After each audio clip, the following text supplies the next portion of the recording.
it's been about a year since our last shop tour. The other two portions of our shop in the house haven't really changed that much, except we've added some 3D printers.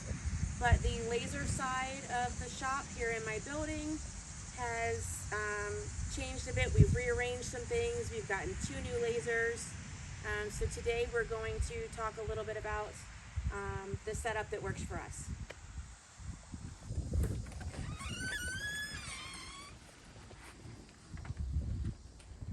Let's start with what is new in the shop. We have 2 new Thunder lasers. Previously there was a shelving unit in this corner. I think this space is much better occupied by 2 more lasers. So we have a Thunder Laser Aurora 50 watt fiber, non-pro, so that we can use light burn because that's a necessity.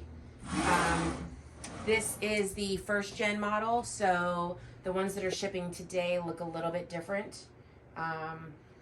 They're going to look more like this one. This is also another Thunder Laser Aurora, but this is the UV. So this, I think, is the new body style for all of the different types of fiber, or what are they called? Galvos. Galvos, thank you. So you can see the differences here, but they're both pretty much the same size, take up about the same footprint. We opted to set them on a toolbox because you can never have too much storage. Now we will shift over here a little bit to my cluster of a storage area. This is the same 2 shelving units that I had before. We just moved one from one corner over to the other. I've got, we try not to keep too many things in stock because we just don't have the space. But so we've got examples of prior work. We've got some acrylic, some tumblers, some cardboard that a dear friend of mine saves for me. Nice big sheets of cardboard so that I can make jigs and templates and practice things out of cardboard. Nice, clean, instead of having to cut up an Amazon box or whatever. And behind that, we've got more stuff, just a lot of stuff back there. Some things that we've got, blanks that we have prepped that are partway through the process, that need to have some things done. Just storage for shows. So we also do vendor shows. So right here in front of, this is 2 doors right here. This side opens with a nice ramp so that we can get tools in and out if we need to. But this door is stationary unless we really need to open it, like we're getting the big lasers in or out. So we keep our show totes here because there's nowhere else to put them. And it just makes it easier for when we are packing up to do shows and things. They've got bins and all kinds of other organizational stuff inside of there. So this is still an area that we're figuring out exactly what we're going to do with it. Lately, we've been using it for doing some of our boxing of tumblers because we've had some large tumbler orders. Photo staging area. We've got all of our packing materials in our bins over here. So we're still trying to figure out. At one point, the fiber laser was over here, but when we got the UV, we decided to switch everything over to the opposite side. So I've got this was my original. This was the only workbench. When I was in my previous shop, this was it. If I was assembling things, it was on this workbench. Now I have this nice big workbench, which is so nice. I have topped it with silicone mats so that if I paint or glue or whatever, I'm not messing up the work surface. I can take these off, wash them off, put them back on, or if they just get too damaged, I can just order some more off Amazon. And that makes for a nice work surface for me.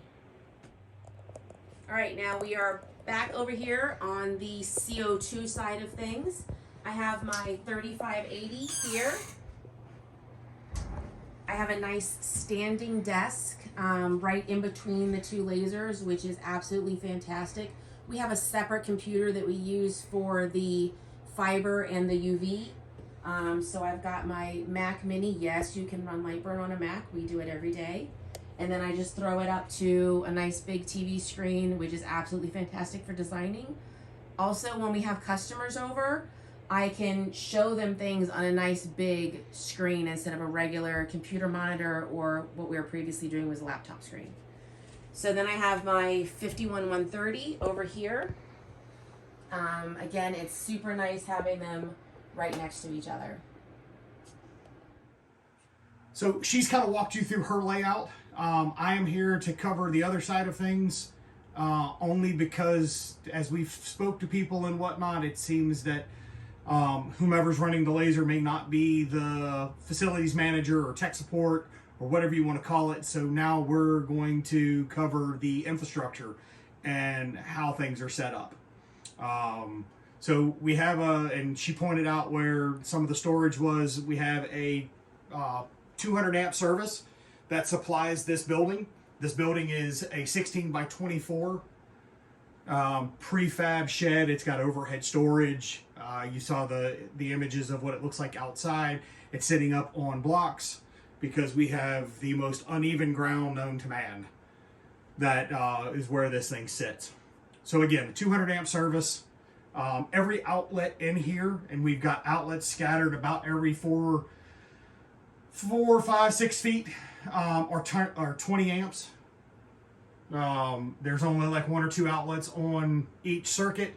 All of our lights are LEDs, and they're on one circuit with a main switch at the front door. But then I've went ahead and separated out so that we can control lights overhead of the lasers, whether it's for filming or because we can't see the damn red dot, things of that nature. There's some glare.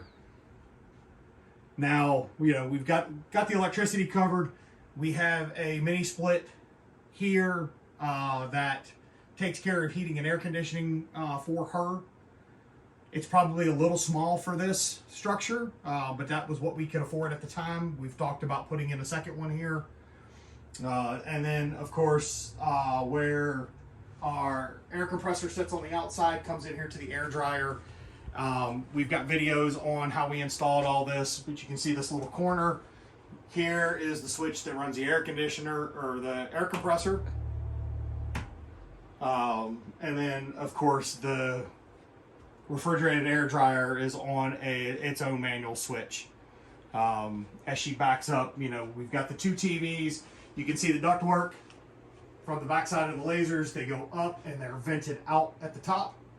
When we do a walk around, I'll point those out. Both of her chillers are back here. And on this wall, there's 3 outlets. Each one of these outlets is its own circuit. So each one is a 20 amp circuit. That way each laser has its own circuit. And then as we move over here, you know, obviously her air purifier and things like that to help.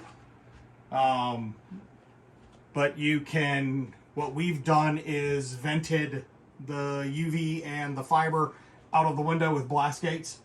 Instead of drilling more damn holes in the side of this structure, this is what we've opted to right now. So far it's working. And of course we all have the shithole flat surfaces that collects everything under the sun. So, you know, again, we talked about the overhead storage, and what we'll do is walk around the building and open up the little plastic shed that holds the air compressor, along with a lot of the damn yard tools and stuff like that that we just happen to throw in there. So again, our air compressor, we drain it down here at the bottom, and then I also have a drain here. You know, this is another place for storage of tools, our air hose for tires and stuff like that. But at least it gives you an idea of the setup. Again, we have plenty of videos on this. You can always look back and see them. So that's my side of the shop. Hopefully we shared all of the nitty-gritty details with y'all. If you have any questions, if you want to see anything in more detail, whatever, just type a little thing down at the bottom of the video, and we will get back to you as soon as we can. Hope everybody has a great day. See ya.